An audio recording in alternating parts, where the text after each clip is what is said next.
Nah, filosofi apa yang Shirley putuskan sehingga pada akhirnya Shirley masuk di dalam sejarah baru tuh, dan ini saya sebut sejarah baru karena belum pernah seorang yang minoritas di dalam semua hal tiba-tiba muncul dan dimunculkan oleh sejarah tuh.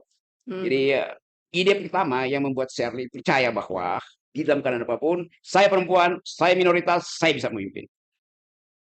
Energi apa yang bikin Shirley Di tanggal 12 Oktober itu, eee dulu software apa tuh peristiwa apa ya? Ya peristiwa, sebenarnya yang menyalonkan gubernur Ya, Maluku Utara kan adalah almarhum suami. oke, Kemudian di 12 Oktober ada kecelakaan sehingga beliau meninggal dan diberikan waktu oleh KPU waktu hanya 7 hari untuk ya, segera menentukan penggantinya siapa. Nah, di tanggal 13 banyak yang datang untuk, partai politik terutama dan para relawan semua meminta saya untuk menggantikan oke, saya beliau. saya potong di situ dulu ya. Kan orang selalu menganggap nih Shirley kok keterlaluan ya. Masih seminggu tapi udah punya ambisi untuk memimpin kan.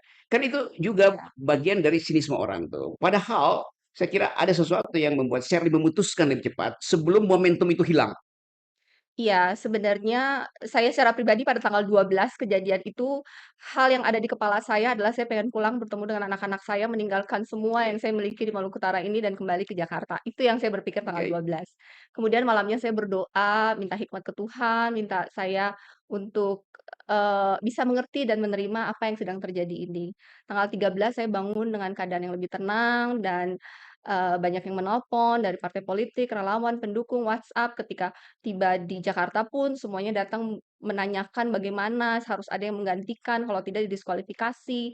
Kemudian yang saya bayangkan adalah sia-sia dong, berarti selama ini saya setiap malam mendengar, cerita gagasan besar dari seorang Benny Laos tentang Maluku Utara, bagaimana, yang sudah dilakukan di Morotai, apa yang dia melakukan di Maluku Utara, dan saya selama 12 hari tersebut dan sebelumnya pun saya melihat ada ketimpangan sosial di pulau-pulau, masyarakat yang menaruhkan harapan, menginginkan ada perubahan, semuanya bercampur aduk dalam pikiran saya. Saya pengen menjadi egois dengan hanya kembali bersama dengan ketiga anakku, tapi di satu sisi saya juga mengingat semua harapan ibu-ibu yang dititipkan kepada saya, kepada almarhum, dan kemudian saya membayangkan gagasan besar dari seorang Benny Laos akan hilang begitu saja ketika saya tidak melanjutkan, dan relawan bertelepon, menangis, WhatsApp, DM, dan banyak yang oke. terjadi saat itu. Dan akhirnya saya bilang saya akan bertanya ketiga anak saya, apapun keputusan mereka saya akan, eee, lakukan dan ketika saya berkomunikasi dengan ketiga anak saya yang satu 2 3 memutuskan, "Mami lanjut."